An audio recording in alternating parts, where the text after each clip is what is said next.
Assalamualaikum warahmatullahi wabarakatuh. Assalamualaikum Ya, warahmatullahi wabarakatuh. video kali ini mau Video kali ini bahas mau seputar gimana cara menjadi seller ya di Blibli. menjadi seller ya. Ya pasti udah pada tahu marketplace satu ini. Marketplace Blibli biasanya sering jadi sponsor sering jadi sponsor olahraga ya, yang sering nonton badminton pasti pada ngerti. badminton pasti pada Nah, memang Blibli ini memang dulu saya kira juga kalau untuk mendaftar untuk agak susah ya, harus agak susah ya, perusahaan besar atau perusahaan nggak bisa toko online kecil nggak bisa, toko online kecil atau misal kita sebagai personal ya, sebagai toko online biasa, apakah bisa berjualan di sini?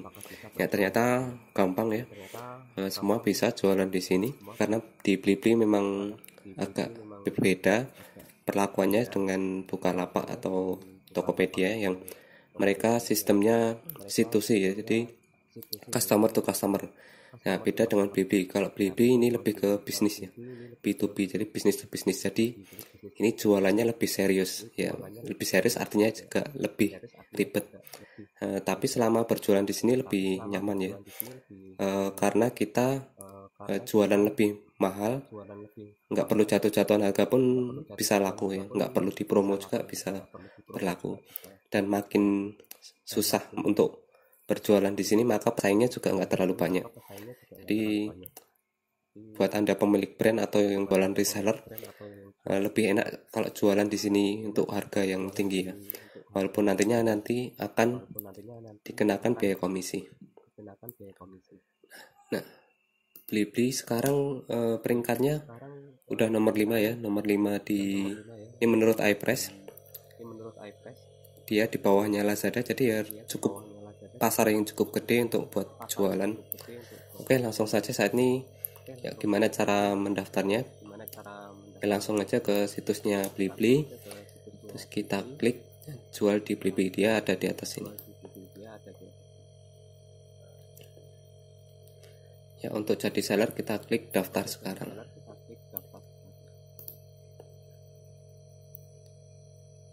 Oke, yang perlu disiapkan adalah email, terus password. Nah, passwordnya ini agak ribet karena harus ada karakter huruf besar ya, sama huruf kecil dan angka. Disiapkan terus sama scan KTP. Scan KTP dan nomor KTP. Ini harus ada di awal di pendaftaran. Oke, ini nanti saya isi dulu, saya percepat saja. Oke, jika udah diisi semua, kita klik selanjutnya. Dan kita masukkan nama toko, misal, terus kita pilih kategori karena jualannya macam-macam ya, aksesoris komputer dan segala macam. Saya pilih ini aja, komputer ya. Nomor telepon,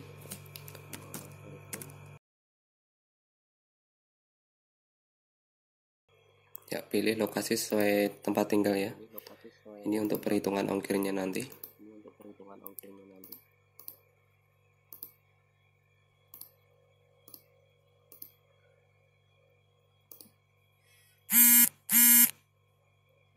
Oke, kita kasih tanda tick mark. Nah, sebelumnya perlu diketahui ya, untuk di Blibli semua transaksi penjualan kita akan dikenakan komisi. Nah, besaran komisinya juga tergantung dengan produk yang kita jual. Untuk rata-ratanya sekitar 2-5% ya. Yang tertinggi biasanya di produk fashion. Nah, untuk fashion sampai 8%. Nah, ini kenapa maka kita harus jualan produk yang jangan terlalu murah ya, karena kita nggak bisa ngambil profit yang nggak tinggi. Untuk itu kita juga jangan ngambil profit terlalu kecil. Kita klik setuju, kita klik selanjutnya, terus kita isi data bank ya. Saya percepat aja ya. Jika udah diisi semua beserta nomor NPWP nya, saatnya kita klik di captcha sampai keluar tanda centang. Oke, kita klik submit pendaftaran. Oke, kita klik ya untuk konfirmasi ya.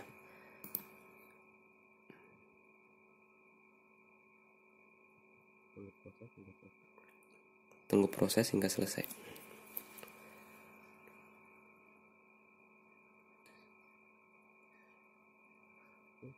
langsung bisa login. Oke, kita langsung bisa login.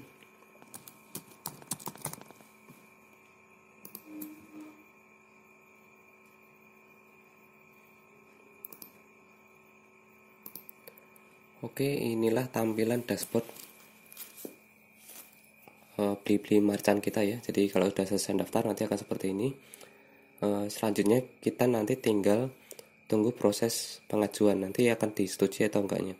Biasanya kalau enggak disetujui karena scannernya enggak jelas atau mungkin datanya enggak valid ya, berbeda nomor KTP-nya salah input atau itu.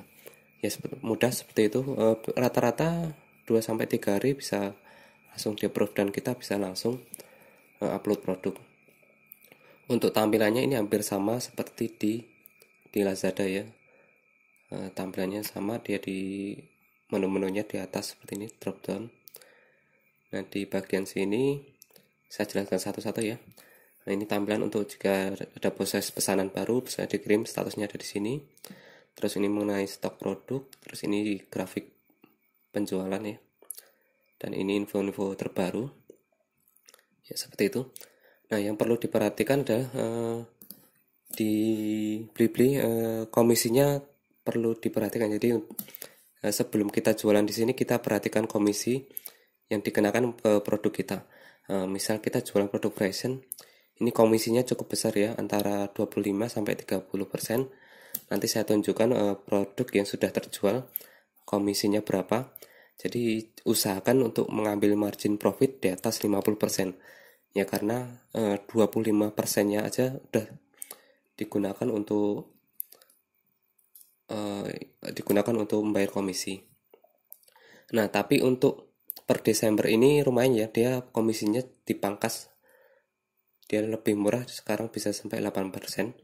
Ya, jadi dulu jualan produk dengan harga 250.000, komisinya bisa sampai 80.000 sampai 60.000. Nah, itu cukup gede. Kalau sekarang menurun lumayan untuk jadi sekarang hanya 8%.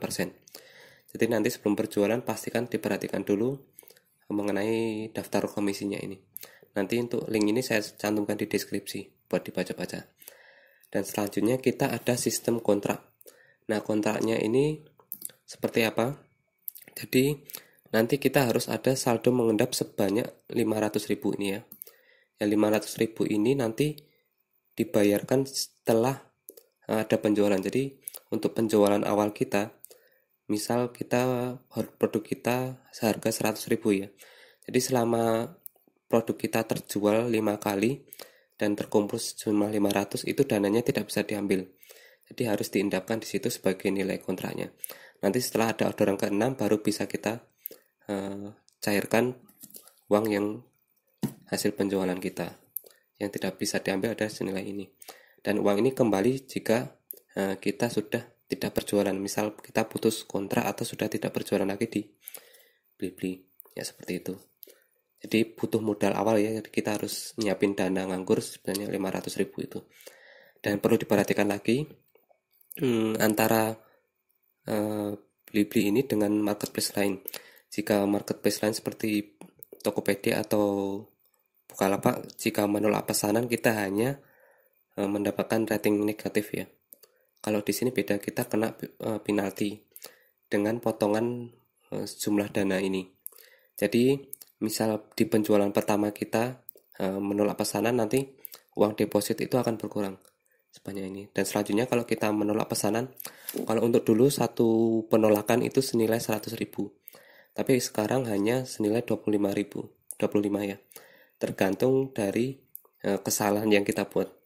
Misal kita nggak meroses pesanan, kita akan dikenakan denda sebanyak 25.000.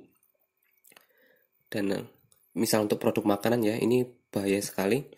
Misal kita mengirimkan produk yang kadaluarsa atau sudah ada kerusakan, ini ya, bisa dendanya sebesar 1 juta. Ya makanya perlu hati-hati dan diperhatikan, jangan sembarangan nih kalau dijualan di sini, karena hukumannya cukup berat. Dulu saya di awal-awal juga seperti itu karena masih ribet ya ngurusi beberapa marketplace.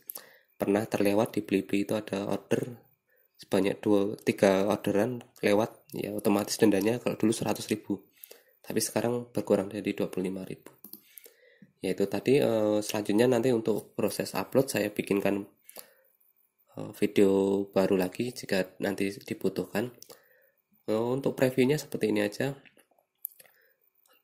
Tampilannya hampir sama seputar produk ini untuk upload, untuk melihat produk yang sudah diupload, mengenai pesanan, mengenai retur, mengenai laporan hasil pembayarannya nanti bisa dilihat di sini.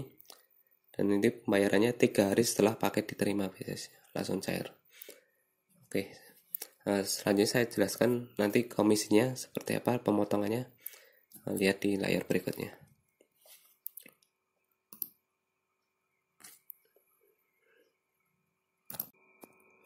Ya oke, berikut ini contoh pemotongan komisi ya. Ini karena saya jualan produk fashion, komisinya sebesar 8%, jadi nanti untuk pembayarannya langsung dipotong, total pendapatan langsung dikurangi komisi.